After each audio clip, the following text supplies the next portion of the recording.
And we are live for another Friday night pint, and we are talking about a lot of topics, mainly the club sources saying that the reason why they turned down Ruben Amorim was because they saw it as a risk signing for £10 million. And I've got a lot to say about that, but it says a lot about David Sullivan and the people, decision makers at this club.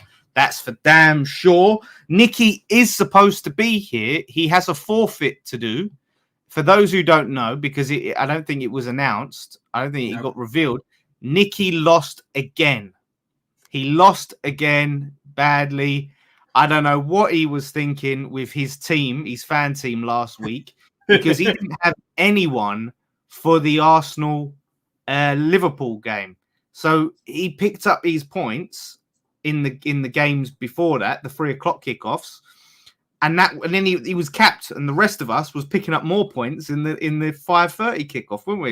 And he was floating because at half time I was bottom, and he's like, "Oh, what I'm gonna make you do? You wait and see." Like really, just rubbing it in. He was, and I was like, "All right, oh god." And then he came last. Dad's forfeit should be wearing a Souček mask. He fucking loves Souček. Every time I come out of the ground, Dom's always going, Souček played well, didn't he? He's played Souček. You know what I mean? But so anyway, Nicky's supposed to be coming on, getting a full body wax. And I don't like that he's not here. He's wheezing out after we did that Bush Tucker trial. Ryan's not well, so he's not here. Yeah. But Nicky is supposed to be doing a full body wax on this thing. He's not turned up, is he? So you know what Nicky's like. He's always late. So let's hope he turns up. Let's hope he turns up soon and he can get waxed. I think his missus is supposed to be waxing his whole body, and he's got a bit of hair on him. He's going to suffer. Yeah, exactly.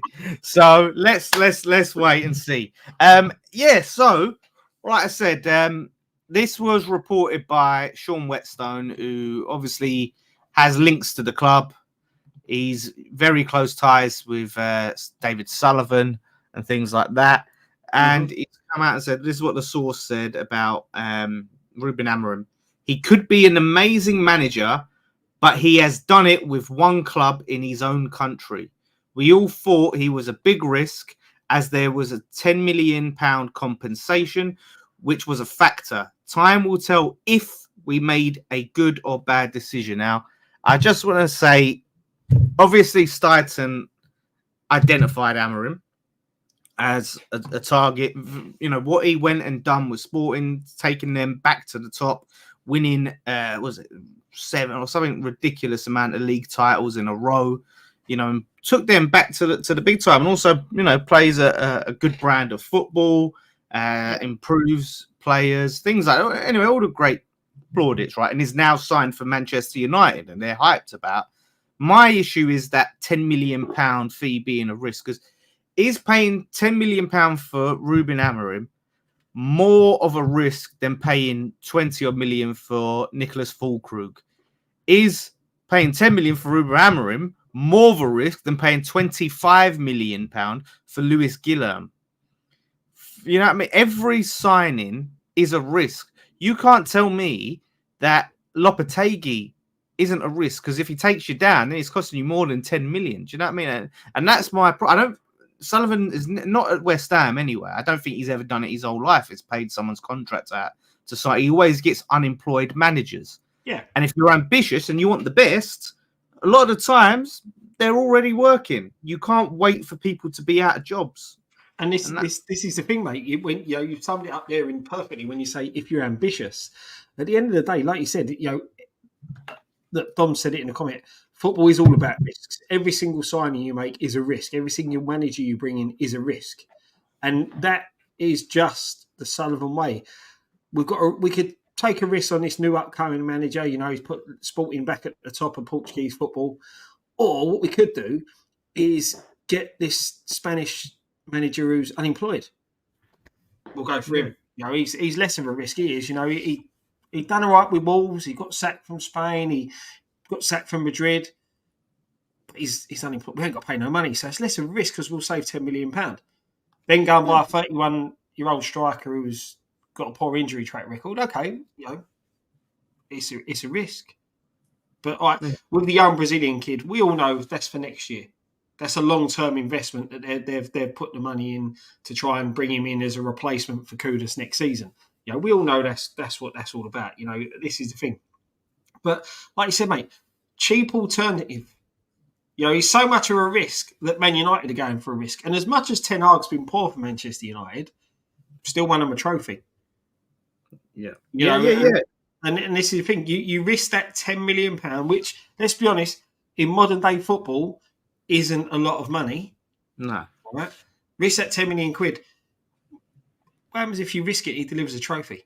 It's a good £10 million risk, isn't it? Not saying he would have delivered a trophy. Not saying, he might have come in and we'd be in exactly the same position we are now. We don't know, because that's hindsight. But at the end of the day, don't try and spin it that you've didn't want to take a risk on this unproven manager outside of the Portuguese league. Right? Yeah. Be honest and say you didn't want to pay the £10 million. Because that's what it boils down to. Because if you don't need to mention the £10 million buyout clause, you could have said we didn't fancy him, we thought it'd be too much of a risk, and then left it at that. But the fact you're then mentioning because there was a £10 million buyout or putting in the conversation there's a £10 million buyout proves that you looked at that £10 million buyout and thought, well, he's a bit of a risk, but he's managed in the Premier League before and he's unemployed. We'll take him over this new upcoming manager and paying the £10 million.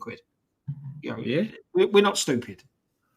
Yeah, exactly. And that's what it comes down to. It is higher risk, but I think it's higher reward, and that's the thing. Whereas Lopetegui, maybe has a lower ceiling, and like you said, it's safe, and it's so frustrating because of some of the signings we've made and the money we've spent on people, like giving Danny Ings, 100 grand a week.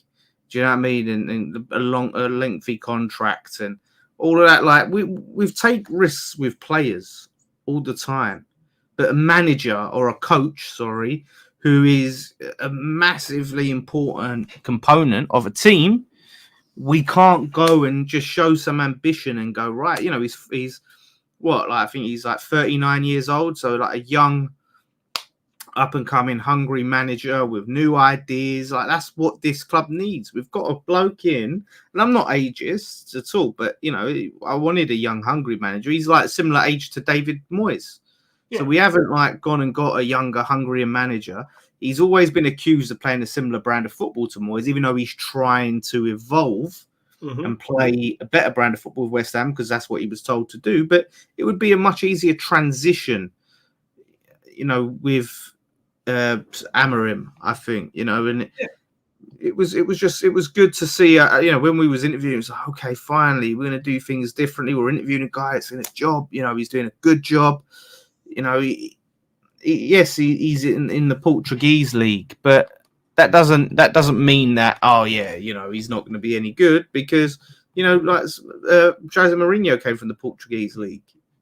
Exactly that. And that's the thing.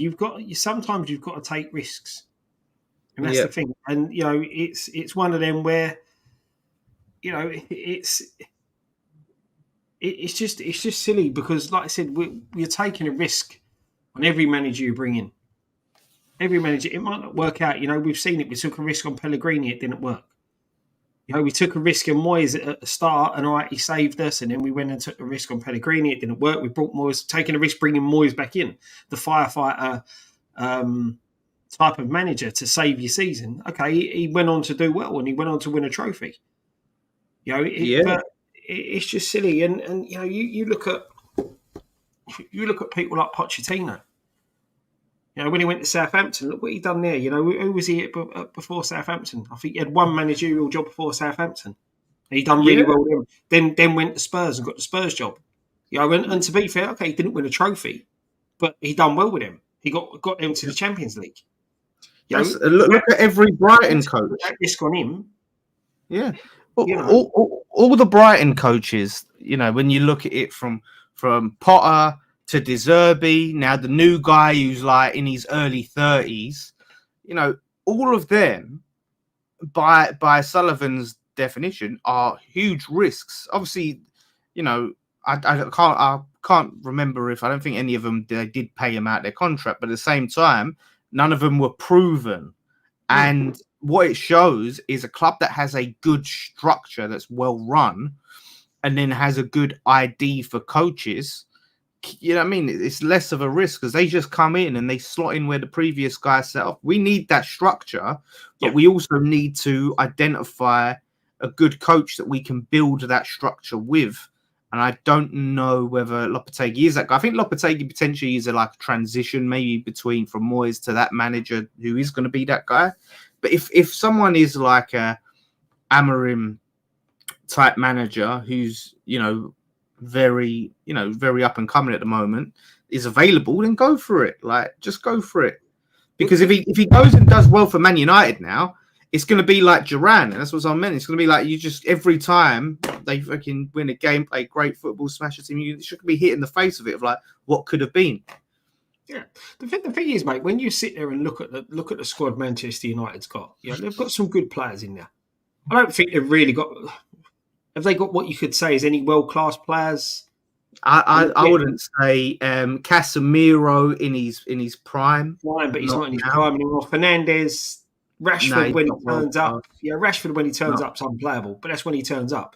Which is hardly ever these days. Yeah, and then when you look at the squad overall and then look at the squad that we've got at the moment, you know, more around the starting 11 when you've got the likes of Kudus, Bowen, players like that, you know, who Kudus is still up and coming, let's be honest. You've got Paquetá, you know, he isn't having the best of seasons, but there's not much dissimilar to both them squads. If you get what I mean, you know, Man United just probably edge it with the players on their day. You know, Garnacho's a great player, as we said. Rashford, Fernandes, they have got potentially really, really good players there, but it's a risk for them to get a manager like that coming in. But you know, and there's probably more pressure on him. Look, we understand as West Ham fans, we try these risky managers. Look, we all know what football fans are like. You know, a lot of the time we do flip flop about sometimes. You know, what you're saying with the building like Brighton with the change of the coaches, right? When you look at Lopetegui over Moyes, it is very much sideways. You know, probably he's a little more forward thinking than what Moyes was. So if you are going down that route of establishing a style and then changing the style and bringing in different managers, you sort of want to take a small sideways, but you want to have that one step forward. Just unfortunately, we've took that one step forward. We're bringing a manager that wants to try and play a little further up the pitch. Yeah, and things haven't worked out. You know, as we said, this season was always. I know we predicted what we predicted at the start of the season. You know, I think we all got a bit caught up with the fact that the players that we had signed and stuff like that. But when you look at it on paper, you know what we're trying to do. We have changed a lot of the squad, which we had to do because we had an aging squad. We had a lot of players in that squad that wasn't good enough anymore. And we've still got some of them players in there now. Oh, well, we signed some others that are older. You know what I mean? We signed some other older players. And that's the problem. You know, we've still got issues in key areas where we need younger bodies, we need younger blood, we need fresh blood coming into the side. But, you know, you can't expect things to click straight away. The problem is we're 10 games this week, and we haven't seen a progression. We haven't seen a change. We haven't seen anything you can sit there and go, do you know what? Yeah, I see what he's trying to do here. You know, we don't see that at the minute. You know, and that's my problem is I'm not seeing that. I'm not seeing a different style. I'm not seeing anything different to what we were doing last season. We're still shipping goals. We're still missing chances. You know, nothing's changed. We've just changed the players, changed the manager. Yeah.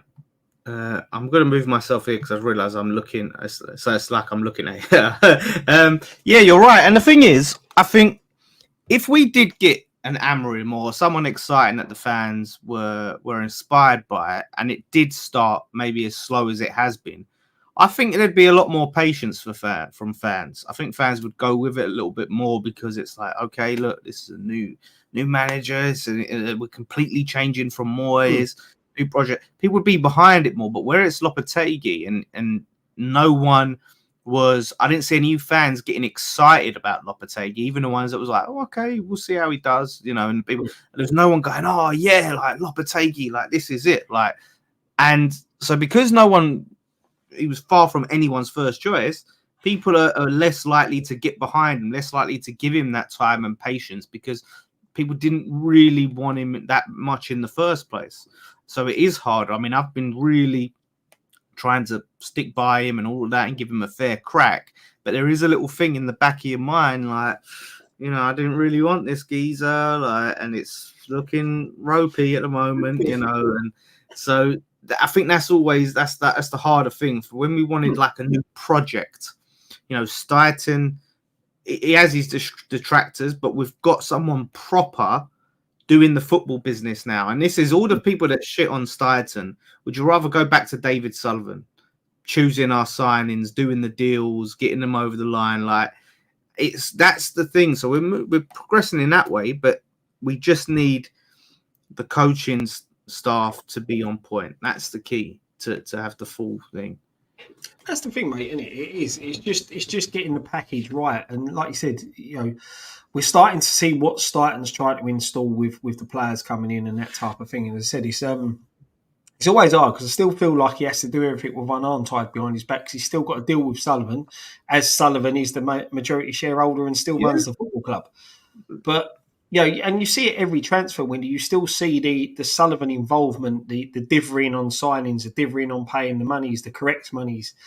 We seem to see it time and time again, and it can't just be coincidence that these stories come about. That we've moved the goalposts, or they want 50 million, we've offered 30 million. It can't keep. It's too much for it just to be a coincidence. You know what I mean? And it is going to take time. One of the comments there turned around and said, you look at, you've got to really give him till January to install what he's trying to do. But you would think after 10 games you'd start to see that. Yeah, we need to start seeing some sort of sign of identifying, like, okay, this is how we play. Like, and that's what I said on the other day, I think, on Post-Match Pint. I can't explain. Someone asked me, how do West Ham play football? I don't have a clear, definitive answer, what I mean? Like, to explain West Ham style of play at the moment. So it's a tough one. And we're going to get some comments in a second. It was a really interesting comment as well. I mean, they're all good comments. But one really, it had me thinking. It was, where is it? It was talking about Enzo Maresca and Eden Terzic. We both had who was it that said that? Own up. I think I've started a lot of comments. We're talking about Eden, Eden Terzic, and here it is, Ian. We had Eden Terzic and the Chelsea manager Enzo Maresca. He's in our coaching staff under Bilic and Pellegrini. No one at our club can recognise any possible talent. Sullivan is and always will be the problem. Yeah, like, these were like young, up-and-coming coaches, and they were at West Ham. We had them in our coaching staff, and no one, you said, and I think that's a problem at the time when you look at the time period. Maybe if we did have a Steidten, he is the guy who would recognise. Sullivan ain't gonna have a fucking clue what's under his nose, is he? But now look, Eden Terzic went on to bloody manage Dortmund to a Champions League final. And now Enzo Maresca, he got Leicester up, plays good football, and is now rejuvenating Chelsea. And they were at our club. But this is the thing, though, Dan. I've seen fans turning their nose up at Terzic, to get him in. And, like you said, with Maresca, the brand and style of football that he tries, that he plays, we've done it with Leicester, and you're seeing it now with Chelsea. Would he get a tune out of some of the players that we've got at this football club? Yeah. Because we have, look, Lopetegui turned around and said it, players been coached. He said it himself, they've been coached a certain way for the past 2-3 seasons. And he's trying to coach that way out of them, but they draw back to that way each time. And It's so weird, isn't it? Like, don't you think, like, strange. because some of those players you would think, I get it, I do get it to an extent, but to that level of, if you are a Paqueta, a Kudus, even a Bo, these attacking minded players, you think they would, be more receptive and quick to pick it up. I mean, Soler, it was funny. Soler come out and said it like himself. We're taking time to adapt, and I don't know if he just so it's fine. Like speaking on behalf of the team and that, because obviously he wasn't with us. We got him from PSG, who do play good for us. So maybe speaking in terms of we as a team and not himself as a collective, but. Yeah, it's a tough one. Whereas if we did have a Maresca, of course, there would still be a transition. There'll always be a transition.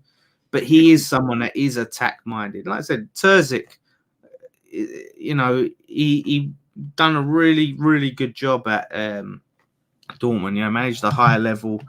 It's just, and is a young, up-and-coming manager. Dom mentioned Will Still. Do you remember Will Still? Yeah, Will Still, yeah. This is the thing. I'm not saying I would have it. It was just... I don't know what you think.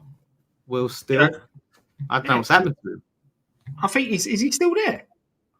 Didn't he? I have no idea. Like he was just this. He just appeared, didn't he? Like this guy. He don't have a license and all of this, and I think he. The problem is, mate. I don't follow. He's still at Lens. He's still at Lens. Still the manager. Yeah. And that's the thing.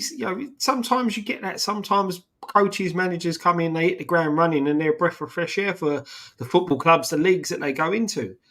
But as we know, mate, it doesn't always necessarily work out all the time. Yeah, that's it. But that's how it goes. We just want to see the club. Lens are 5th in the league so far. I mean, obviously it's early doors, but they're 5th in Lyon, which for Lens is pretty good. So 5th in a one-team league, that is pretty good. So well, yeah. I mean, still, but you've got teams like Marseille, Monaco. You got some good sides in there. Lyon. It's a lot better than some of the other leagues. Oh yeah. Like, look, there's always going to be a ceiling for a Lens in Ligue 1, but at the same time.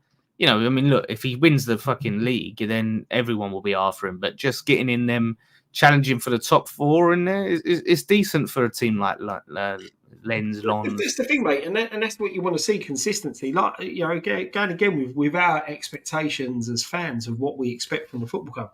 We don't expect to be challenging to winning titles. What we expect is to be challenging for European football and challenging to win a trophy. We know hitting that ceiling to be challenging from the league season upon season, it's way beyond our grasp. Way beyond our grasp. When you've got the teams like Manchester City, Arsenal's, Liverpool's, teams like that, unless you look at Newcastle. Newcastle were the richest club in the world. But the way now things are, they can't act like it. They can't go and buy whoever they want. So now they're finding it difficult. And it'll be a similar situation with us. If someone come in and pumps billions of pounds into this football club, doesn't guarantee the way FFP and things like that are that you're going to get the success. That's why you need a good structure like Brighton. That's why you need it. You build, you get the structure, you invest in the squad, you invest in the academies, you invest in the facilities, and improve the club as a whole. And find, like you said, find these coaches to be challenging around that top 4. Yeah. Because if you gave West Ham a structure like Brighton, because people argue, well, Brighton don't typically regularly finish in European places. The difference is they don't generate the same revenue that a West Ham or a Newcastle does. So they're always going to be more limited in terms of spending. Yep. So they're never going to be able to invest the money that a club like West Ham can. But at the same time, they're still up and around there, consistently challenging for European places, playing great football, discovering young talent, selling it, reinvesting. Their model. It's great. It's to be admired. Yeah. Whereas we've always been just all over the place. Like to go from, a manager like Big Sam, then to Slaven Bilic, Then from Bilic, you go to Moyes for a little bit, then to a manager like Pellegrini, and then back to flipping Moyes, and now Lopetegui. Like, there's no plan. There's no, I keep saying structure. That's the word. What is it? Like, it's just random. Like, oh, he's available and he's like good on paper. Oh, Pellegrini. Oh, fuck, he was Man City manager. Oh, Bilic. The thing is, Dan, when you look at it in hindsight, right? If we had got rid of Moyes after winning the Conference League and got a better manager in, things could be completely different now. Yeah. This is the thing, because it was hard to sack Moyes after we had won that trophy. He delivered the first trophy in 40 odd years. It's a big thing, right? A massive thing for a club like ours. And it was hard to get rid of him. But if they had done that, if they got rid of him then with the squad that we had then, we still had the likes of Ben Rama, players like that who didn't really fit into the Moyes thing, and having that first season there with that squad of players that had just won a trophy, bringing another manager in at that time could have worked out a lot better for us. Because we had European football, so we still had that attraction of getting players in. So you could. It's one of them things. We won't know, because it didn't happen, but I think we sort of maybe missed. I know I was one of those that said you got to stick with Moyes. I know that, but when you look back at it now, if you sit there and think that maybe if we had bit the bullet and done it and got someone a bit more progressive in with the money we had, the fact that we just won a European trophy off the back of that high that we were on, because let's not forget that high that we were on winning that trophy, the league form was a bit poop, and the league form then carried on to be poop. Roddy makes an interesting point. He says, I disagree. We still played well under Moyes last season. Look at December. We started playing poorly when the players knew he was going. I think there was an element to that. Kevin Nolan said as much in his interview, that there was an element of that, and the same as Big Sam, when he was there, obviously, when Big Sam went. It does have an impact, but the signs were still there leading into that month. Leading up to that period, I think the signs were still there that there was some shaky ground. The level of fall, like to say, oh, the manager ain't going to be here, and then us get battered like 5-0, 5-2s, 6-0. You can't put that all down to, because we didn't see that under Sam. Yes, Sam, we saw a slump under Big Sam. Like we went from like 4th to mid-table, with Big Sam, like maybe just at top of the bottom. But we wasn't getting battered week in, week out under Big Sam like we were under Moyes. So we can't just use that as an excuse completely. We had a purple patch in December. Look at before December. And this is the thing. When that little run of results we had in that December, did we get battered by Fulham like before that all started? Yeah. This is the thing. We had a purple patch. We had a patch that basically kept Moyes in the job. And that's all it was. They found out he was going after that, but that it was that patch that kept him in the job, because otherwise he would have been out the door beforehand. Yeah, but this is the problem. Again, it goes back to the ownership of not being decisive enough and just going, right, I'm not going to sack a manager. I'm going to let his contract run out. So then you basically just bin off a season, because obviously there is going to be an impact. There is going to be an effect. It's like, so if you've decided in December, we're just going to, sack Moyes, we're not going to renew his contract and we'll let him manage till the end of the season, then that's bollocks. Like, just give it to a if you see a problem, get an interim in. If your manager you want ain't available, or go out and get the manager you want. But that is the thing. There is you have that impact. Same with Big Sam. Like, it was I thought, and we all weren't Big Sam's biggest fans, but the fact that we were in the top 4 and they then he'd done what they asked as well. They said to him, listen, if you want us to play the West Ham way, and he played the West Ham way. He played some of the best football I've ever. I still can't believe it. This was Big Sam. He played some of the best football I've ever seen at West Ham, and he had us 4th. And Sullivan said, "Nah, right, we're not keeping you. And then, of course, what did he do? He reverted to type. He got all the old boys back in, put Downing back on the wing, played his way, and that's it. It just went downhill. And that's the thing, mate. It's crazy that, like, when you look back at it, we weren't Big Sam's biggest fans. I remember when me and Nicky were off on holiday, and we bumped into Ian Holloway at the airport, and he turned around and he said, "I don't get why you West Ham fans don't take to Sam." And it, it's one of those again, like with Moyes. Some of the football was proper dire, but like you said, during that season when he got us the fourth. That was some of the best football we've seen for a long time, mate. Valencia, Sacco, Downing in the diamond. Yeah, mate. And this is the thing, even if you ain't renewing the guy's contract, just sit there and say, right, well, at the moment, we're where we are. If we finish here next season, you've got a new contract. If we don't, then you're gone. That's all you have to say. Yeah, because you're like, shit, like, because what if he would have, you're saying we're not renewing your contract, and then imagine he got us fucking Champions League. Exactly. This is the thing. They make some really, really weird decisions out board, honestly. Some decisions you just don't get your head around, Listen, I don't get it. I absolutely love Slaven Bilic. I still have a soft spot for him. Great final season at the club.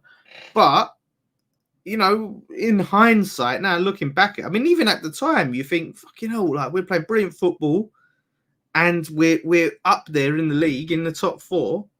Let's ride this out, because then we go into the last season at the bowling.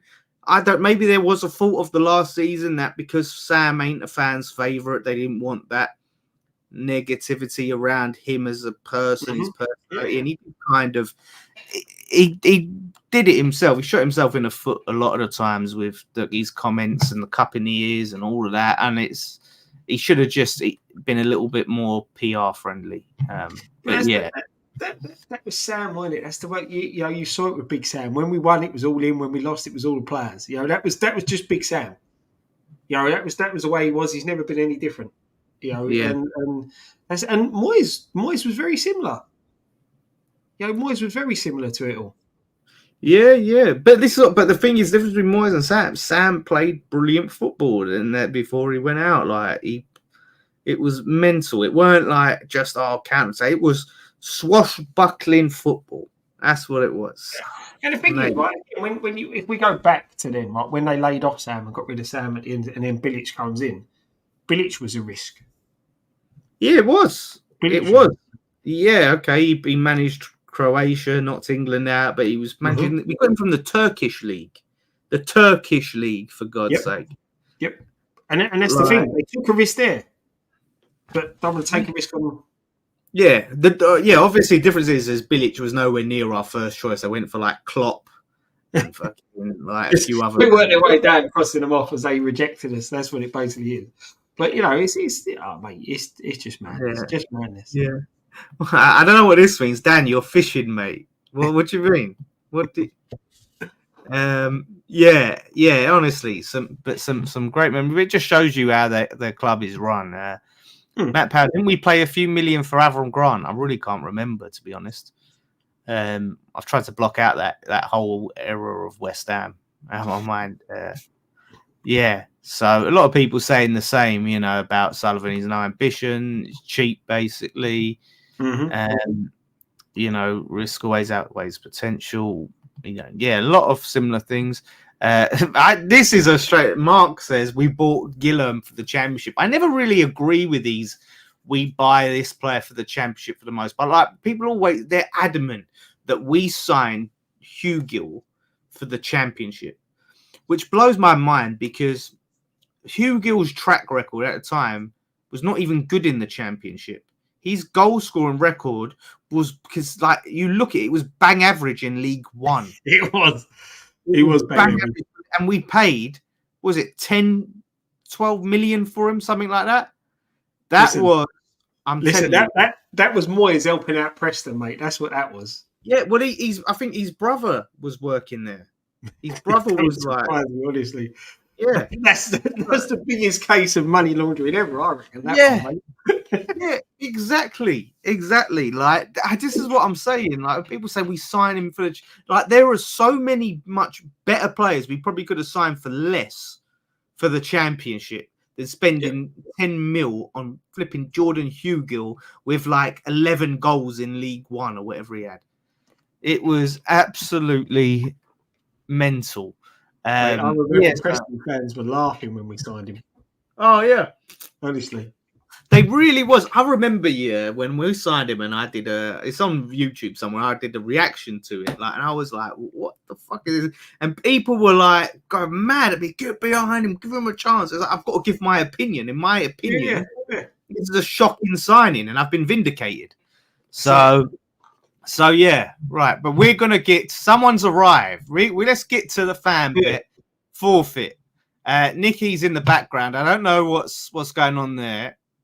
He don't look like he's getting waxed to me. That don't look like a waxing table, Nick. You're outside. I'm not doing it. What's going on here? I'm not doing it. What do you mean you're not doing it? I'm not doing it. I'm not doing it. Nah. No, listen. I've been ill all week, right? That's why I've been avoiding this show. I haven't come on this show for a reason, yeah? Because I am not getting a wax. I'm not doing it. I ate bollocks last week, and I'm not fucking getting my own bollocks ready for fucking preparation next week. I've been ill all week because of that. I've been fucking ill. I've had food poisoning. I'm not doing it. I refuse. You should have cooked the bollocks properly. That's not our fault. It's a forfeit. You know what I mean? Like, I don't know how to cook bollocks. Have you ever cooked bollocks? I've never cooked them. Well, all I know is you cook it like anything else. You just cook it long enough, innit? Until they look like they're cooked. But listen, your bollocks needs to get waxed because we all put our bollocks on the line. Not just our whole bodies on the line. No, but I lost 2 weeks in a row. That's your fault. I hit the shit last week.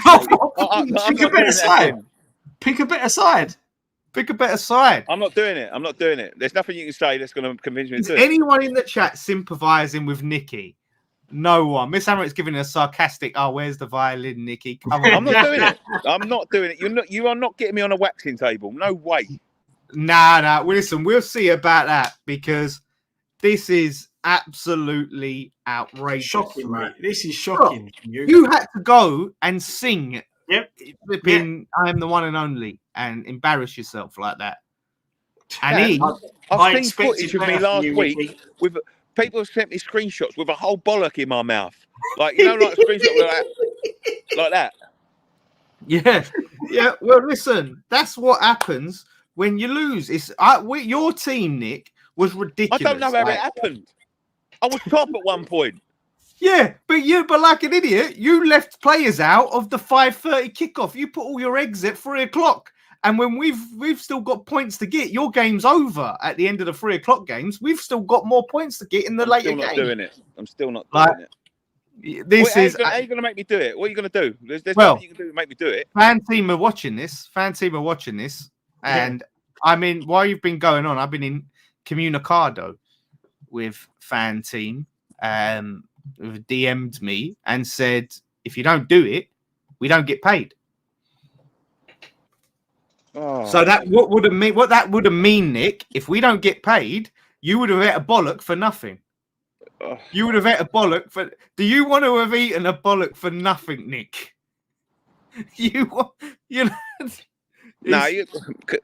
Fuck's sake. This is it. This is their. Listen, I'm good on them. The anonymous fan team general manager has got in touch and said, you got to do it. And that's the thing, Nick. Do you know what? I had a communication with Fanteam earlier, right? I'm going to do it. I will do that, right? Because this week, they've told me, because it's the last week of this challenge, that it's going to be 2 winners, and 2 losers this week. Double the chance of doing a forfeit. Yeah, 2 winners, 2 losers. The 2 winners are going to a VIP horse racing. Yeah? Yeah. Nice. The 2 losers are going to muck out the shit out of the stables. Yeah. All day. All day. What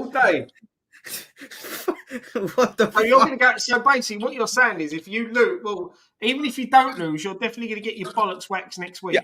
All right. If we listen, we got to get Not paid. just his We got to get bollocks. paid. I'll do that. Oh, no, I'll do it for no. the bollocks, right? No, I'll do it. Yeah. But remember, there's all to play for this week because there's 2 losers. So 2 people are doing it.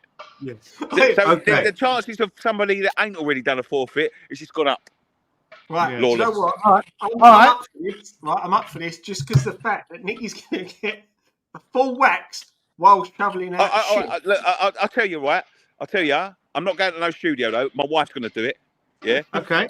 My wife's going to do it. Right. I'll do it. Yeah. Right. But I'll have to arrange it with my wife. Yeah. But the chances of people doing forfeits this week is 2 winners, 2 winners, and 2 losers. So you could be getting a full body wax, and while you're all smooth and that, you're going to be shoveling shit all smooth and that, Well, which is good because then the shit just slides straight off. I'm off. I'm off. I'll leave you. Well, wait a minute. Where's your team? You ain't submitted your team. Well, I'll submit my team now. Well, I didn't submit on purpose because I wasn't playing anymore. I'm not doing free. Oh, I'm not playing anymore. Pretty toy now. No, I'm submitting now. I will submit it now. I'll submit it now. I'll go and pick it because I want to win this week. All right. Okay. Let's get the team Right. in. I'm going to show the teams now. Okay. Right. I'll see you later. See you later. Mate. I'm not playing anymore. I'm taking my ball and go home. It's my ball. I'm taking it home. He tried it. I'm so glad Fanteam came in there and put a stop to that. Because you know what he's like? He still owes us a forfeit from like 5 years ago on the quiz when he lost that. Kent summed it up, mate. If you can't do the forfeit, don't play the game. Spot on. Sore loser. So, but yeah, so he's getting a full body wax. So, yeah, honestly, we did talk about instead of the wax, he did talk about him dressing up as Tim Curry from Rocky Horror Picture Show, dressing up as a woman. And I said, no, that'd be a forfeit to the rest of us who have to watch it. You know what I mean? Like I put a stop to that because no one wants to see that. No, Nicky is definitely not. nightmare So, fuel that. Now he's definitely going to do it. We're going to make sure we set this up because we want one camera filming him do it, but we just got to keep that reaction cam on his face. Oh. Do you know what? We need to speak to Chloe and send her to like peel him off like slower or something, like whatever's the more painful way, especially on the bollocks. Like she needs to do that one, like. So I'll win this one then. Yeah. That's yeah. Listen, of course, I'm hoping I fucking win. I have no interest in horse racing, to be honest with you, but anything's better than shoveling shit all day. My God. So let's get the teams up. So, yes. So yeah, those who don't know, right? Actually, where's the link? The link. I'll get the link. I'll put the link in the chat and I'll pin it for those who want to play along with the Fanteam. It's like a fantasy football style thing where you pick 6 players from selective games on the weekend. Mm-hmm. And it's what I like about it. It's not like normal fantasy football where you have to keep the same team. You pick new players like each week. Yeah. And you play that, because I never keep up with fantasy football. I never manage to. I always like forget. But with this, it's like, okay, new game, fresh start. These are the games to pick from. So yeah, pick them, which is good. So yeah, this is big stakes. So hoping our teams. So yeah, you can play along. Scott won £4, didn't he? Yeah, I did. Yeah. I finished in the top 1,000, so that's quite good for me considering I finished bottom of the first season. Mate, you finished nearly bottom of the whole thing. The first one. What a redemption arc! It's me. It is mental, isn't it? That is the ultimate redemption arc. Oh, let me pin this fucking comment, and then we'll show our team. So Ryan sent in his team, even though he's not here tonight. So let's go over them and let us know what you think. Let's just tell the 6 games you can pick. So you've got to pick 6 players for your team. The 6 games that are up this week is Bournemouth, Man City, Nottingham Forest, West Ham, Southampton, Everton, Liverpool, Brighton, and Ipswich, Leicester. So they're the 6 games you've got to pick your 6 players from them 12 teams. So Now, there's 6 games there. Ryan's picked 2 games, and he's gone very heavy on City and Liverpool here. Put all of his eggs in those baskets. Risky. He's gone Van Dijk, Silva, Salah, Kovacic, Diaz, Haaland. Ooh, mate. We say this all the time, but then Ryan does come out well. He does. I don't know, man. What are your thoughts on that team? You know what? He took a risk. He took a risk. You know, Liverpool playing Brighton. Brighton are in a good bit of form. You know, it is risky, but I can see why he's done it. Yeah. I can see you. You think like, listen, them 2 best teams in the league, they're gonna bang a lot of points, but we'll see. Like, me and you, we've gone slightly different. Talk us through your team, Scott. For some reason, your screenshot's always darker than everyone else's. So, yeah, a lot more varied. Yeah. Well, I've still gone City and Liverpool heavy because I think they'll both win. But I've edged me bets on Bowen and Chris Wood. Chris Wood's in good form for Forest, and Bowen, you know, I'm hoping he don't let us down. Yeah, mine's not too dissimilar to. Oh fuck, that's. I thought I'd cropped it properly. Like, why is it? So for those who can't see, I'm having to look closely. I don't even remember. Salah, Bowen, Diaz from Liverpool, Welbeck in good form. Good form, and he likes a goal against Liverpool. Welbeck, Wood. I went for Wood. Not only is he in good form, he loves a goal against West Ham. Yeah, same reason I did. Yeah, and Haaland as well. So me and you, I haven't seen Nicky's yet, but we've spread out a little bit more. So hopefully, Scott, me and you will be enjoying some VIP treatment. Yeah. And, while the other 2 are shoveling in that horse manure, mate, me and you are sitting there with a nice glass of champagne, even though I don't like champagne, but you know, we'll have a nice glass of champagne watching the horses run. It's free. I'll drink it. So sign up if you haven't already. Like I said, it's free. Click the link. Wait, your ticket will be added in time. So if you don't get the free ticket yet, wait and they'll add it, and then you can play. You'll get it in time before all the games, and then play it. Like I said, it's a good crack. Like I said, and you can search us in the league. Just type WHFTV, and you can see where you finish compared to us. Like you'll see all of our, because we've got WHFTV in our names, and just let us know how you get on. And they got a new offer here, new customer offer. It's a new cut, but if you've already signed up, you get it. But if you deposit and play any cash contest, so if you play a £2 game, you get £20 worth of tickets to play all the games. Like I said, Scott won £4 off of his free ticket that he earned because West Ham scored goals. So yeah, you put, like I said, play a couple of quid game. They give you £20 to play with. Like I said, or you can just play with the free tickets. You don't have to pay anything. Also, but all those that joined and played last week, you get 2 free tickets because West Ham scored twice last week as well. So yeah. They have loads of games. They have loads. It's not just the pick 6 thing. They have loads of ones, but I like the pick 6. So yeah, let us know how you get on. Send us your teams, and I hope you all smash it. And let's hope, like I said, we all collectively finish in like the flipping top 100. We can all have a party. We can go out and have a piss up with that. Matt Powell says, "I'm saying it, Dan and Scott will be VIP. Ryan and Nick score." Nice. Where is that team, Nick? He's such a. He just can't hack it, can he? He can't hack it. Conveniently, he's waiting to send it in after he's seen all our teams. Oh, yeah, he's watching, isn't he? And he's going like, oh, shit, yeah, Chris Woods. Fuck yeah, put him in, right? He's just going to have Kent has just sent, Chris Woods having a late fitness test. Oh, no, Ken. Ken. Oh, mate. That can all come undone, Dad. Because you remember, like, when me and you, we put a player in and he didn't play, and then they just swapped him with someone who was shit, like, got 1 point. They swapped him, was it Ross Barkley? Yeah, Ross Barkley, that was it. Yeah, we both put Onana in. Yep. And they swapped it with... Yeah, it was crap.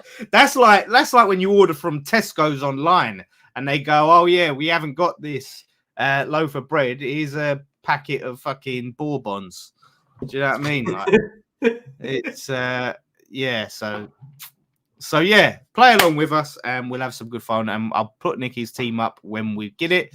But yeah, so Paqueta, apparently he's delayed. He's got a hearing in Brazil on the 3rd of December, which means he misses the Leicester game. So we might have a good chance of winning that one. It's honestly, that's the only way I see Lopetegui. The only annoying thing is, right, why couldn't they do this hearing when he's on international duty? Yeah, it's true. We've got the international break coming up. What we play this week, play next week, and then I think we've got another international break, which seems really ridiculous, especially this close to Christmas. But I'm sure they could have manoeuvred it around there, especially as he's one of their national football players. But the way he's been on form at the moment, mate, it's not going to be a big loss, is it? Losing him out the side. He just needs this cloud to clear what's hanging over him, whether he's found guilty or not. I think all parties need it sorting out as quickly as possible, because I think it's affecting everybody. We know that if he's found guilty of all charges, he's charged. We ain't getting no compo out of it. His contract's terminated. We're not going to get a transfer fee if we want to try and sell him on, and the player's in poor form. If he's found not guilty, then essentially that weight lifted off his shoulders. We get the player that we know we've got there back, and eventually do get the money that we warrant for that type of player. But yeah, it's just worrying. I just want to see the end of it now. It's dragged on and dragged on. This is these things with these football cases. It seems to be, when you look at the FFP stuff with Everton, Everton have been found guilty twice, and Man City ain't even gone to court yet. It's just mental, absolutely mental. And I mean, I think that big part of that is because Everton pleaded guilty, so their stuff was a lot quicker. And it's usually the way in it. Then if you plead not guilty, then they've got to prove it. They've got to actually prove that they're guilty when you say not guilty. But when you say guilty, well, it's like, you've said it, so we ain't got to prove it because you've agreed to it. So Nicky's not doing his forfeit. He is doing his forfeit now. He tried to do it because he was being a baby. He was trying to get out of it. He was being a sore loser. But Fanteam stepped in, and they weren't having none of it, and they're making him do his forfeit. So thank you, Fanteam, for keeping him honest. That's what I mean. He is a forfeit breaker. He broke 2 forfeits with me already, and this would be number 3 if Fanteam didn't step. But yeah, this is an interesting one as well. West Ham have no obligation to buy Carlos Soler from PSG at the end of the season. So there's a reported £27 million clause, which allow West Ham to make the loan permanent, but it isn't. But it is an option that Hammers can choose to trigger. So that is interesting because at the moment, 27 million for Carlos Soler, you go, no thanks. Like, if we had that obligation, right, that would be a tough one. Just what happened to pay 27. I'm not writing him off. He can still come good. He's not been bad. He just hasn't looked like anything special. Do you know what I mean? Like, so 27 million. You don't see where he fits at the moment, and again, certainly not on the left wing, mate. No, exactly. That when we were talking about it last week, maybe bringing him into the midfield, and especially with Kudus suspended and putting Paquetá back out on the left. I just didn't get that playing him in that position. He offered very, very little. Look, we offered very little in that first half. Let's be honest. As I did say, it was 2 poor teams, but we were a much, much poorer team, especially in that first half. If Man U of old would have been 4-5-0 up at half time with the way we performed in the first half. But that positioning of him there, I don't know a lot about the guy. I know I've heard pundits raving about him as a bit of a baller and things like that.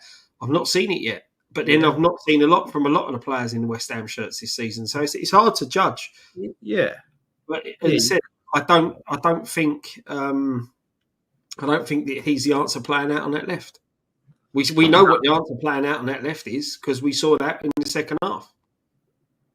Yeah, then that's it. Like, with Soler on the left. Someone did mention that he played there for Valencia as more of a defensive-minded left winger, which we don't want.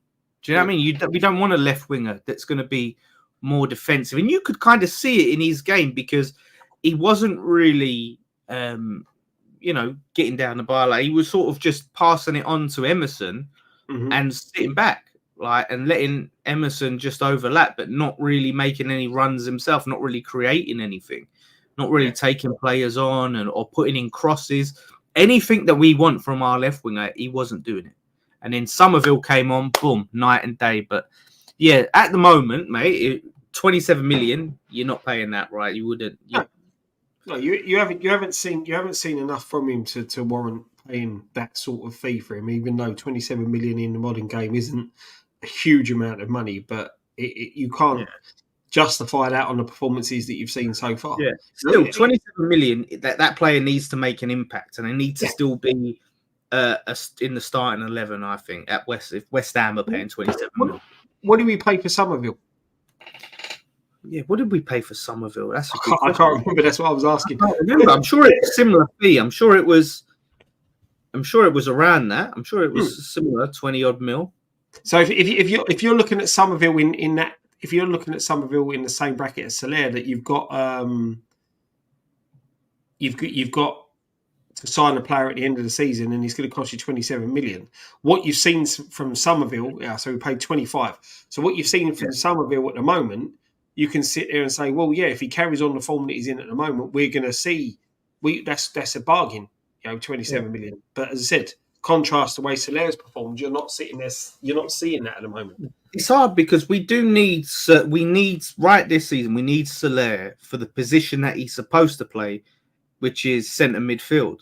Yeah, but at the moment he's choosing to play two defensive midfielders instead of playing one defensive midfielder and centre midfielder. Like if we saw Soler week in week out playing alongside Alvarez or Rodriguez in that position, then you'd be able to make a judgment. But at the moment, he's not doing that. He's choosing to play two defensive midfielders, which is another source of frustration. So, again, I can't put it on Soler. But, we have to see how Lopetegui starts using these players. At the moment, I'm not impressed with how he's been using players.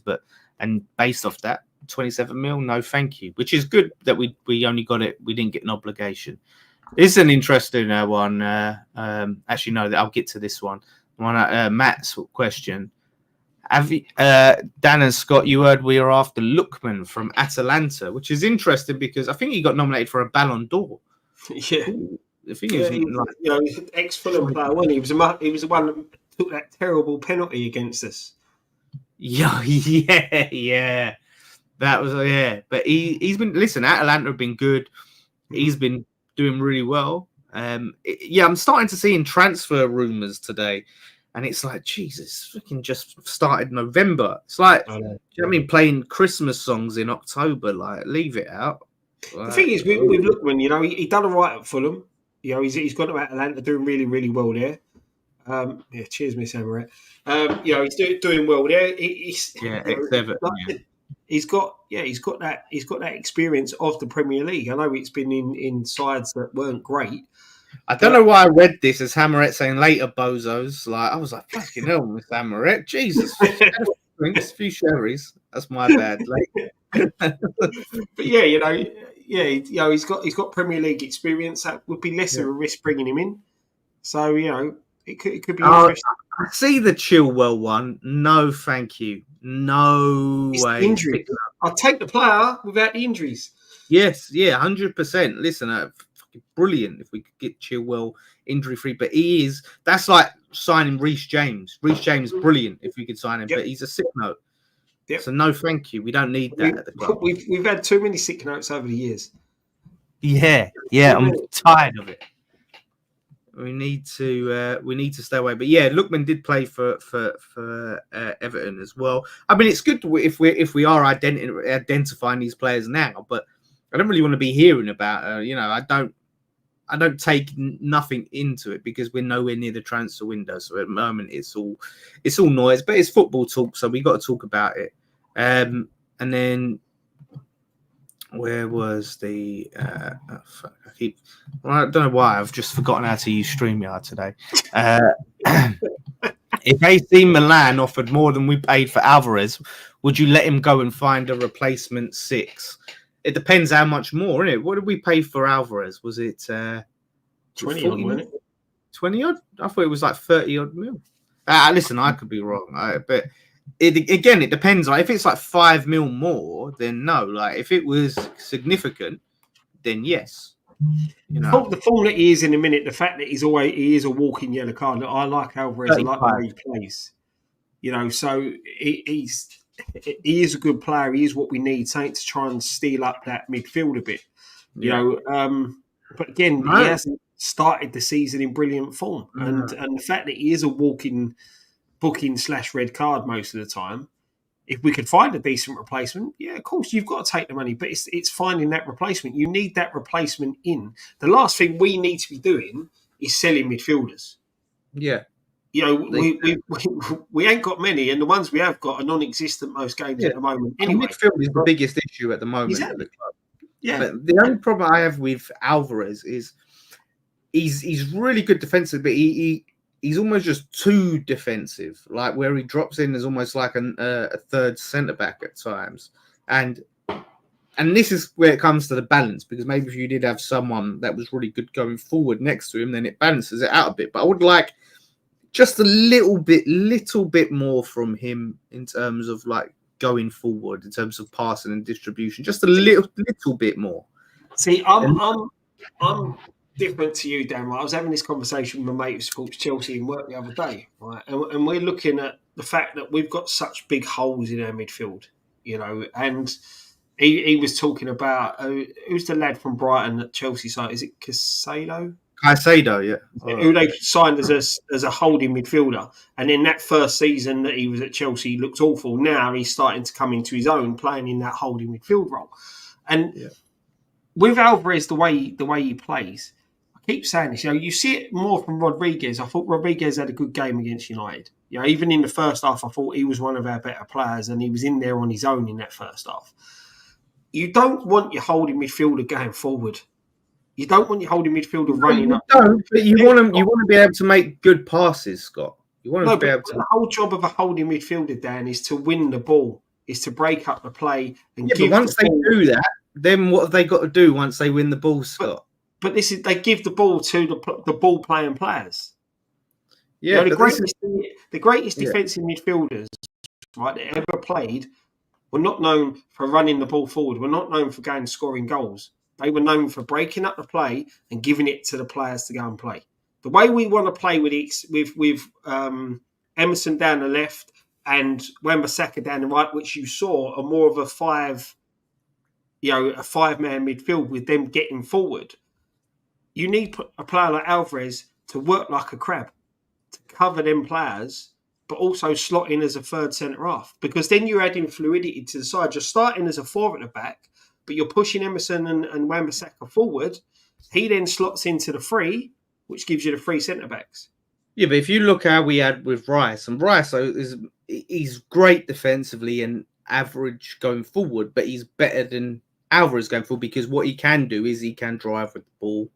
He can make simple but decisive passes, you know, when he needs to, like ping the ball here and there, and he can have a shot on it.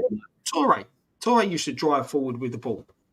Yeah, you know, that you have players that can do that, and with Rice, he did add that to his game. But you still look at Rice best performances for England, and you know, let's be honest, the best games he ever had for England, because he has been great for England lately, is when he sits there, breaks up the play, and gives it to other players. Yeah, that should be the priority for sure. That should be the priority. But I'm just saying, in terms of, he's almost like just too deep now. Like he's almost too deep on the pitch. But there was times again, Dan, when you saw him chasing down the goalkeeper. You know, and this is the thing. That's not what you look. When if Rodriguez is playing that position, then fine, because you want him to be box to box. But again, I think it stems with our midfielders. You don't know what they're doing in there. That's the worry. Yeah. They don't seem to know, because it keeps chopping and changing. You know, we saw the over flare midfield that again gave us a midfield with holes in it. the Paquetá there, and then you look at the changes in the second half when we shored it up and brought Souček in, and played the way we did play in the second half. Shows the difference, but that also shows where the problem lies: the fact that we don't know the identity of the team. We don't know the best players to suit the needs of the side. Let's Nicky sent in his team. All right, so I'll quickly show Nicky's team, and then we'll quickly preview. We'll end by previewing the Forest game, since obviously we didn't have a preview this week through Nicky hiding. And a few other circumstances. Yeah. Hold up, I have downloaded that, and let's see. So this could be the team. I'm fully expecting a very similar team to mine and yours. Yeah. Oh yeah, it wouldn't surprise me. Interesting. Okay, so this is what Nicky's gone with. Ederson. Wow. Whoa. He's gone Ederson. Silva, Salah, Bowen, Diaz, Haaland. I think he took the Diaz from me, to be fair. He's got 4 of the same players as me. Mm-hmm. But yeah, he's gone. Ederson's a big call. Big call. That's a risk because they have been conceding goals. But I don't see Bournemouth having that many shots on target. Yeah, but Bournemouth, you don't think Bournemouth? You think City will keep a clean sheet against Bournemouth? Yeah. Mate, you're underestimating Bournemouth. I was that confident, right? Well, I say I was that confident. I was thinking about it. I was going to put John Stones in my side. You are overestimating this City side that have a lot of injuries right now, a lot of injuries to key players, and you are underestimating a Bournemouth side that just beat Arsenal the other week, and they've got a lot of good results this season. And it's won't forget. But that's what I said. But it's still Arsenal, isn't it? It's still Arsenal, and they kept the clean sheet. You go there and get beaten, we're all stuff. Yeah, but This is the thing, and that Arsenal team, they've gone down to 10 men a few other times, and they hadn't lost the other games where they went down to 10 men. Bournemouth were the first team to beat them when they went down to 10 men. So, mate, I was that confident last week on City winning. I captained Haaland in my Premier League fantasy team, and that backfired massively, didn't it? Yeah. Well, I look at that team and I feel like Nicky's going to be getting waxed and shoveling horse manure when I see that team. I don't know what the chat thinks, but like I said, he's got players that I've got, but again, like I've got Chris Wood and I've got Welbeck in my team, so I've spread out the players a little bit more. Mm-hmm. So. Yeah, let's. That's that one. So yeah, don't forget, link is pinned at the top. Click sign up for free and play along. And if you want to put a couple of quid on, you get 20 quid back. So, but always gamble responsibly. Yes, 100%, 100%. So looking at that, speaking of Chris Wood, we go to. The City ground to play Nottingham Forest, mate. And I am actually shitting myself over this game. I am majorly worried because they're in great form. We have not won at their ground since about 2011, I think. Mm-hmm. Which, considering they hadn't been in the Premier League, before the last 2 seasons, it's not that bad as it sounds. But obviously, it's only the last 2 games that we hadn't won. They're in great form. Chris Wood is in great form. Loves a goal against us, as we said. And we've been a bit unconvincing this season. So, mate, it is going to be a tough game. I'm not confident going into it. Mate, even though I'm with you, because if the West Ham that turned up in that first half on Sunday, turn up, it ain't going to be pretty. Look, it's a tough game. It's a tough place to go. Yeah, when you see the teams he picks. But yeah, 1996. No, we won. We beat them there in the championship, I think. Yeah, we did. Beat them in the championship. Yeah. It's it's a tough place to go. Like you said, they have got They're in good form. Chris Wood's in good form. I know Kent said he's facing a late test, but he's a striker that likes to score goals against us. They've got some other quality players in their side. They've got some good players. I've got a feeling. I'm sure Hudson-Odoi's been there, but I think he's either suspended or injured for this one. But they've obviously got players like Gibbs White who can cause you a lot of problems. It's a tricky place to go, and I think for us, it's not the best time to be going there and playing them. We have got to take confidence that we did, even though Man U dominated that first half, we did not concede. We did win that game eventually. We got kind of lucky not to concede. Hit the crossbar, and that idiot Dallo missed an open goal. This is it. So sometimes you've got to have a bit of luck. 2010 got McLaren sacked at Forest. Was it 2010? It was 2011. I really thought it was 20. But yeah, either way, we do like to get a manager sacked. To be fair, we do like sacking managers. Yeah. So I look forward to sacking Amorim in 2 years' time. But yeah, the thing is, with this one, if we're gonna stand half a chance against Forest, Lopetegui has to get this starting 11 right. He's got very few starting 11s correct, which shows you how poor we've started games. Evident, we've started a lot of games poor. And to be fair, his substitutions have made up for it. You know what I mean? Like his substitutions have come and saved it, but he needs to get the starting 11. We can't keep hoping that teams won't take their chances and we can ride our luck in first halves and then wait for him to make the subs and then we change it. Somerville has to start. The fact he didn't start last week and he came on and showed why he should have started. If he don't start him this week, I lose all faith in Lopetegui. Like any hope and faith I have left in Lopetegui would be gone because that is priority number one. Yeah. The thing is, right? I've just had a quick while you're talking. When you look at where Forest are, right, and they're in a good position now, in decent form, right. But barring the freak result they got against Liverpool, Liverpool absolutely battered him in that game and couldn't score. And they went on to win that 1-0. They've beaten Southampton, Crystal Palace, and Leicester City. Yeah. So barring that, as I said, that freak result, barring that, they've only beaten sides that are piss poor this season in very bad form.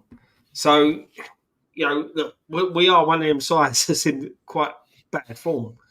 But you've got to look into that and look at them results. Yeah, they got the wins, but they're against the weaker side. So it may be a bit more even than what we think. I think we're a bit more worried because of how bad we have played at certain points this season. Yeah, oh no, absolutely. Yeah, it maybe seems scarier than it actually is. But like I said, it does seem to be a tough place to go. And I look at it and I think it's going to be a battle. But I think they've been convincing a lot of their games, and they have played well. Like even the games where they didn't win, they looked good in a lot of those games. So the performances have been there. Whereas, Dobson says he disagrees. That Liverpool was a freak. It was deserved. I think it means freak in terms of, you know what I mean? Yes, it was deserved, but it was just one of them ones, isn't it? It was a bad day for Liverpool. It was just you get those results during the season. It's not like they're going to be beating them caliber of teams on a regular basis. It's one of them ones. But as much as they still deserve to win it, of course. But like I said, they've got the performances, right? So even the games that we've won, for the most part, we haven't been convincing for large parts of those games. Do you know what I mean? Where that's what worries me is that Ipswich is the only one. Barring Ipswich, you can't really say we've dominated a game of football. Barring the Ipswich result, even Palace, Palace had their chances. That could have easily been a game that ended 2-2. And do you know what? It was so funny. We got, I think, Arthur's a Leeds fan here. He's talking about and I'd be very interested to see what he thinks about Somerville, the criticism that he's too small. Because I had this debate. It was funny enough before the Man United game. People going, "Oh, he's too small, too small." I said, like, if we're going on his height, I said he's taller than flipping Sterling. He's taller than Messi. He's taller than a lot of wingers. And yeah, I think maybe he could do with adding a tiny bit of size, but not too much, because we saw how that affected Antonio's game. But you're not, at the end of the day, what we're asking for him is to take players on, get down the line, and that it's nice if he has a little bit of strength to hold on to the ball. But yeah, I think, and plus the Championship is a physical fucking league as well. Yeah. And he was great in the Championship for Leeds. You look at players. There's a lot of smaller players who have been able to deal with the Premier League. And this is the thing. That I think what falls flat with Somerville is because he's a left-footed left winger. He's skillful, he's quite quick, and as we said, normally he gets down to the byline. There's no one to cross the ball into. Worry, but it's what we've been screaming out for. Kudus is not that natural left-footed player. We've needed Somerville to have an impact in games for quite a while, and he was the turning point. As much as we solidified that midfield, he was the turning point in that game the other Sunday. Yeah, 100%. You just see the lift it gave us, like when he come on, and just how much more energetic we looked. Not only that, mate, you got the crowd off their feet. Yeah, it was night and day from Soler. Like, it was night and day. So it just makes you wonder, like, what has Lopetegui been thinking? Like I said, if fans don't see Lopetegui in in that starting 11, then I think fans will really turn. No matter what the result, I think it's going to be pressure, because you think what did I say? Lopetegui? Did I say Somerville in the starting 11? Yeah, I think so. Probably. Yeah. Yeah. So, mate, I'm going to be looking at that starting, and not just that, playing the flipping the Rodriguez and flipping Alvarez double pivot, as they say, the pair, the midfield pairing, because we are supposed to be progressing to playing a better way. You can't tell me playing two defensive midfielders is we're transitioning to progressive football, and we're trying to play this more attacking way, and we're playing two defensive midfielders. So the thing is what the other attacking players do, mate. You can get away with it if the other attacking players are doing what they're meant to do, but unfortunately they're not. Yeah. This is it, and we are creating so few chances. And despite play, our midfield's been an issue. Nicky's at work, so he can't be doing the wax tonight. So he's going to be doing it next week, along with the shoveling. So yeah. It's I hope he don't do the full body wax, film it and send it to me to pixelate. I hope he self-censors it himself. I don't want to see Nicky's bollocks. This Chris Wood could be out, mate. I don't like the sound of this. No, this is worrying. It's who the Fanteam replace him with. That's the thing, mate. Yeah, because they're gonna replace him with some bench player from Forest, didn't they? It's Forest. Oh, shit, mate. I'm really sweating now. Me and you could be. I'm just quickly checking who I think they replaced him for a player who's a similar value. A value, but from that same team, right? I believe so. Yeah, I'm sure that's what it is, mate. Kent Ammer says, Dan, 2011 Forest away September. You was correct. Thought so. No, you're good at that. Would you give Irvin a chance in the starting 11? Do you know what? I would. To be fair, I would. I liked what I've seen from Irvin. Maybe not necessarily this game, but maybe coming up, maybe Leicester or maybe Southampton when we got to come. But I would like to see him. I really would like to see him at least bring him off the bench a couple of times before putting him into the starting 11. Because when we have seen him, he's looked all right. He's looked decent. So, listen, if the players that we're playing ain't got it, you've got someone there. I want to see him given. I want to see Lewis Guilherme given more of a chance. I look. He's come in. He's done all right when he's played. He's not Premier League quality from what I've seen. He's not Premier League quality. Listen, you listen, Gus Poyet. Like you can't be saying he's not Premier League quality. I think that's just my opinion. But the guy when he's come in, he didn't put a foot wrong in the game he come on. He's not the answer to our problems.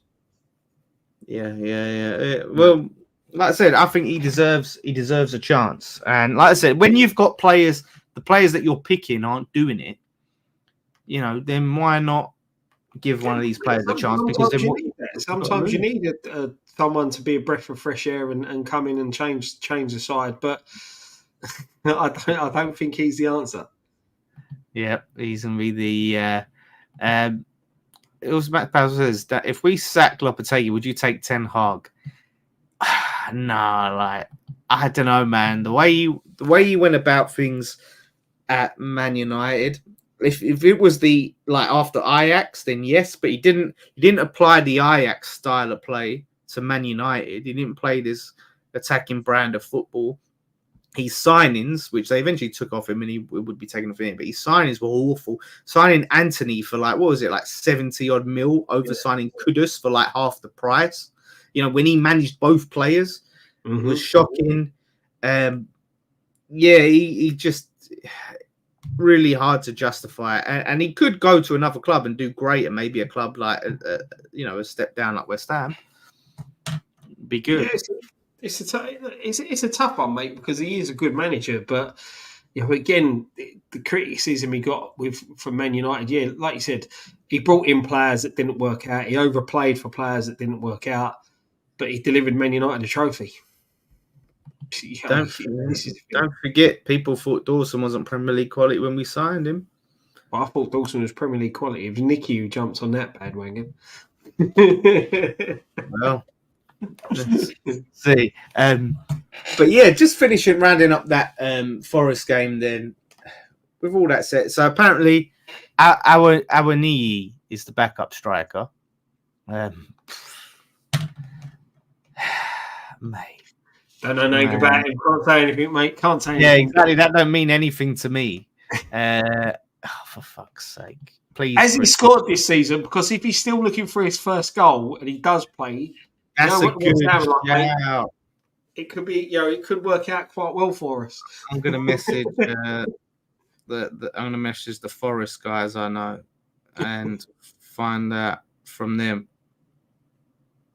Please, Chris Wood. I don't want him. Obviously, as a West Ham fan, I shouldn't want him to play because I'm happy if Chris Wood's out. Don't get me wrong, because I want West Ham to win more than I don't. You want Shoveling Horseman. Yeah. I'll take Shoveling Horseman as long as we get 3 points. It's fine. But do you know how raging Nicky would be if I won and went through the whole thing and done no forfeits? Oh my God, I need to see that fume. He would be pissed. Yeah. So they've got quite a few players out injured, and I think they've got a couple of suspensions as well when I was looking through earlier on. So it could be a good time to go out there and play them, let's be honest. With Everton around the corner as well, that's going to be a massive game. So be good. We may hit a bit of form going into this next international break. So, apparently, according to my Forest mate, he said 50-50 tomorrow, but I think he'll play. Okay. Yeah. Fair enough. That's interesting. Yeah, so it's one of them, where he's not 100%, put some magic spray on it, get some injections, get on with it. Mm-hmm. So yeah, that's one of them. So all right, so let's go under the assumption. So Alex James also says Chris Wood will start. So listen, the ideal result for me would be we beat him 4-1 and Chris Wood gets a goal. That's dreamland. That, do you know what I mean? He gets a little consolation at the end, and you go, clean sheet, fuck it. That's the dream scenario. But yeah. I think prediction-wise, what are you thinking? Mate, do you know what? I think It's this is such the a tough hardest. one to call, isn't it?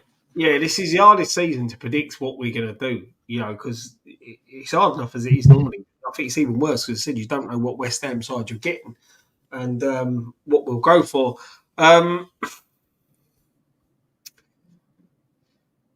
We can go there and win it. I do think we can. I don't think we will. I think it's going to be a draw, and I'm going for a 2-2. Oh, fuck off, Scott. You took my prediction. I was in my head, I'm like 2-2, and then you're going, yeah, I don't know. 2. So wait a minute, Scott. All that chat you gave about them not being as scary as it seems and riding there like freak results, and you come out with because I know how we've been, Dan. That's the problem. I said it's this what you see last week. That first half we're awful. Yeah. In the second half we're brilliant. We see it against Brentford. First half awful. Second half very much improved. This is the thing. You don't know what you're getting, and that's why I can't tip us to win, because I just don't think we've got that consistency. Well,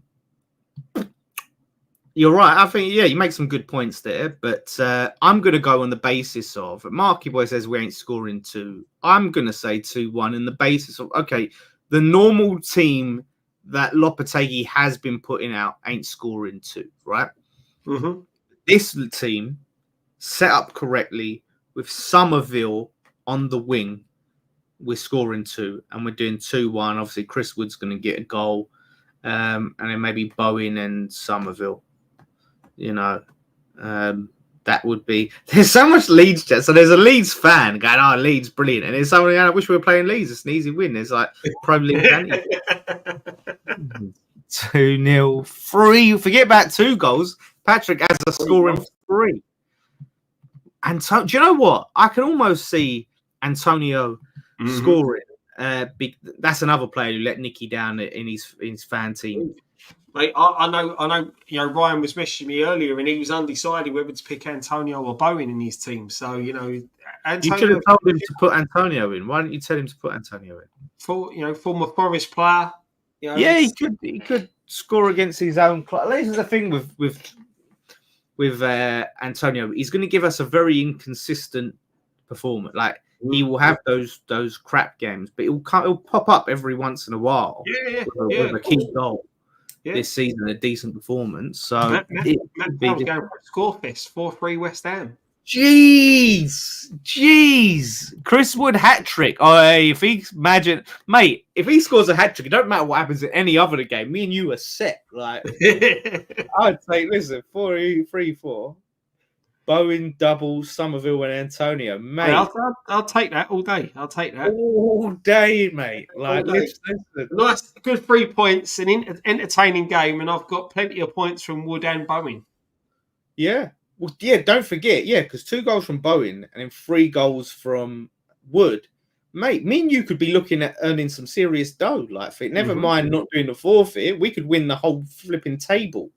We could finish top of the table. Like if Haaland bags and if I get a cheeky well-bet goal, oh mate. I keep forgetting because I'm thinking like, we're doing this in the forfeit. I keep forgetting that we could like win money and finish at the top of the table and we're competing against everyone who's watching and all the other people that are playing. Yeah, we get so caught up in ourselves, like playing against the four of us. So when you said, "Oh, I won £4," I was like, "Oh shit!" Like, is that? I didn't know that was. So yeah, listen. So yeah, do check. Listen, see if you lot beat us. Like I said, type in WHF TV when you look at the tables, and you'll find us, and you can gloat at us. I bet we won't hear from people saying like, "Oh, you beat us," like, but they'll let us know if they beat us if they finish above us. So yeah, mate. But listen, let's hope we get 3 points. That would be huge. Back-to-back wins, big away win followed a big home win, and it's honestly going to be a tough game. We've got kick on from there, because we got this game, and then we got Everton at home, innit?